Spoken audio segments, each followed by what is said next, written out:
In this video, I'm going to explain you how EdPuzzle works and how it can benefit you. Now, the first thing you want to do is you want to log in. If you don't have an account, then you have to sign up. When you sign up, obviously choose your Hackathon account. So I'm just going to go and log in, and I'm going to put that I'm a teacher. I'm going to use password, okay? Or I can sign up with Google or sign in with Google. Now, I personally like to keep things simple by signing in with Google. Um, so that's going to take me directly to my account. My apologies for the background noise. We're doing some laundry here in the basement. Now, here's the thing. The very first time you do it, and this is not the second time I do it on this separate account for demonstration purposes, I have already put that as a teacher, I come from Hackettstown High School, and they actually recommended in world language other videos made by other teachers. And I have a couple of accounts, that I use for my own purpose and also for, demonstration purposes to other people, including a seminar I gave at ESU. So let's just go here and go to my classes. All right. Now, there are different ways to import your classes to EdPuzzle. I'm just going to go to Google Classroom, which is the easiest way to do it. Now, the very first time, it might ask you to confirm your email and choose account. So I'm going to choose my personal account. This is in case you have more than two logins. Like, for example, you have a personal Google in your school Google, and you just allow everything.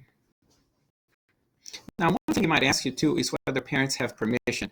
Now, this obviously has not been discussed with parents, but at Puzzle, I personally don't see a harm with it because there is no one-on-one communication, synchronous communication, that is. It works kind of like a Google form in a way that, students write the responses and you grade the material. So it's showing you all my classes. Now, in this account, for demonstration purposes, I only have one class. It's called Test, and I'm going to import classes.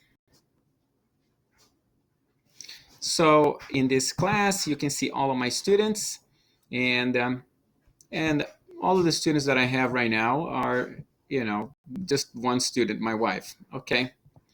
So let's see how you can do this. All right. So first of all, it says import all of your students from Google Classroom. Okay, so we want to import all the students. This is in the event that a student does not want to be included. I don't know why you would do that, but yes. So let me show you how you can use this. Let's say that there is a video that you're interested in. For example, World War I Oversimplified Part 1. So you can actually ask the students to watch the video and then formulate questions later after the completion of the video, which works great, but it opens a can of worms in the sense that students can basically copy the answers from each other, and they not necessarily watch the video because they can Google the information elsewhere. Now, this is not going to prevent that, but it's going to make it a little bit more difficult and actually requires students to pay a little bit more attention. So I'm going to copy this URL here, okay, Control C, and then I'm going to go to EdPuzzle, and I'm going to search for content. Okay, now when I search for content, I literally can just type World War I if that's what I want to do, or I can paste the URL that I was working on YouTube, and I find that a little bit more effective. And then I'm just going to search, and obviously it's going to take me directly to that video. Now, once it takes me to that video, okay, the first question is asking me, do you want to cut this video? Now, cutting, it's another word for editing. Now, I personally don't want to waste my time doing that, so I just go straight to questions, okay? So let's see how questions work. So let's say I start watching this video here, and I'm going to stop talking for a second so that you can see how it works.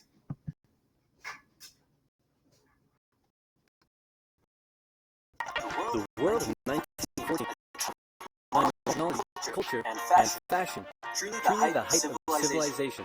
Let's have a war. Everyone knew a big war was coming. France wanted some stuff back that Germany had taken from it.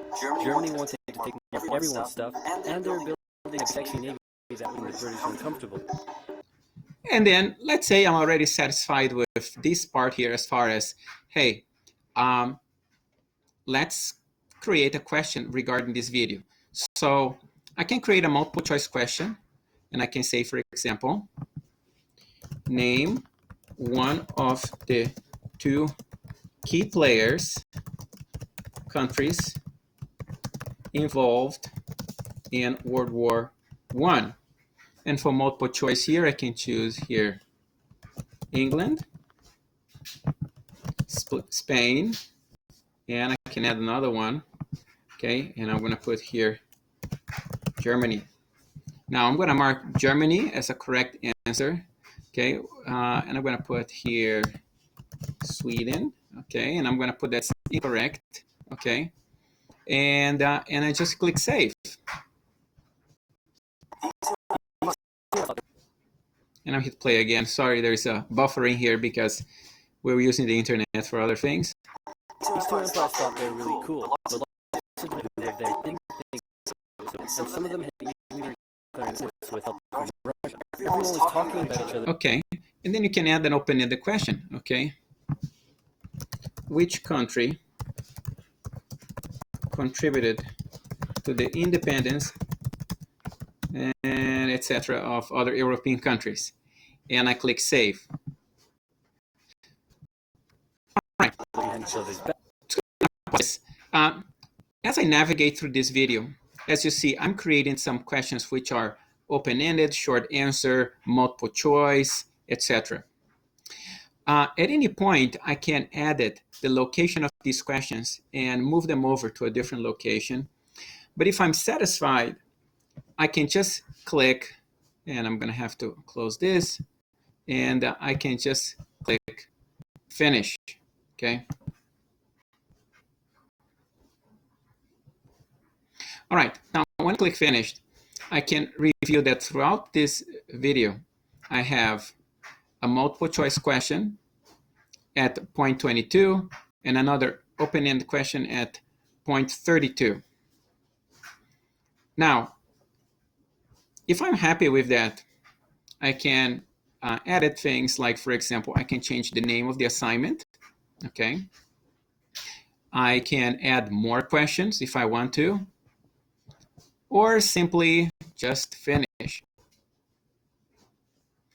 Now, one suggestion that I like, everybody, is that when you go to the edit section, I would recommend renaming to something else. Because if it's the exact video from YouTube, then they might as well just go to YouTube and do it versus watching from within EdPuzzle. So I just put World War I questions lesson 5, for example, and save title. And then I hit finish. Now that I'm finished, okay, you can actually see, by the way, that other teachers have already created versions of this same video. Like, for example, Jonathan Gill made 8 questions about this video. And you can actually copy those questions if you want, or copy his presentation. Let's say I'm going to copy that. Okay. So it says here, EdPuzzle, copy to your content. Okay. And so if I go under my content here, you're going to see that under my content. Okay, let's see here, my content. I have 2 videos. The one that I did with 2 questions, and the one that I borrowed from someone else, which contains 9 questions. Okay.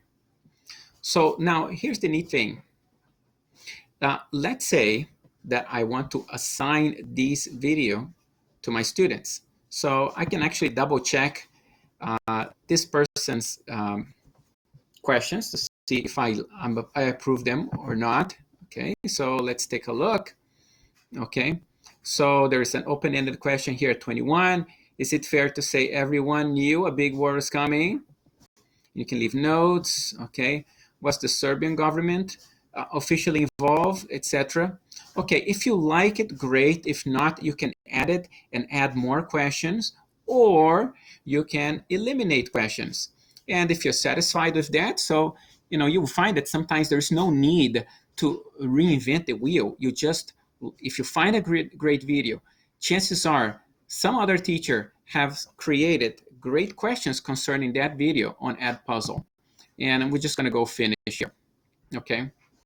Now, so I found this great video here, okay, which has 9 questions, and it's now under my name because remember, I copied from someone and it's now part of my arsenal.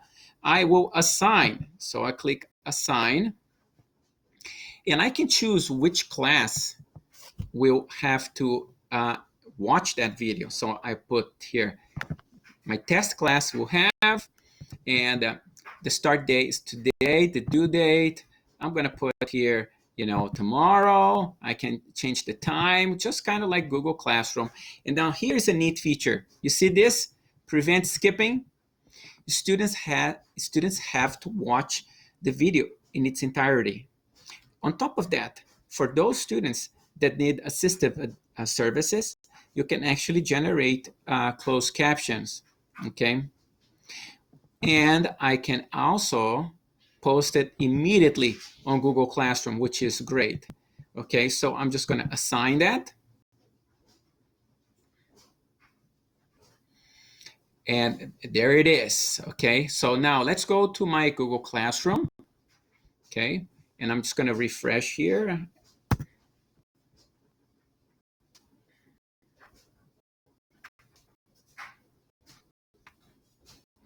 And voila. There is now a new assignment, EdPuzzle.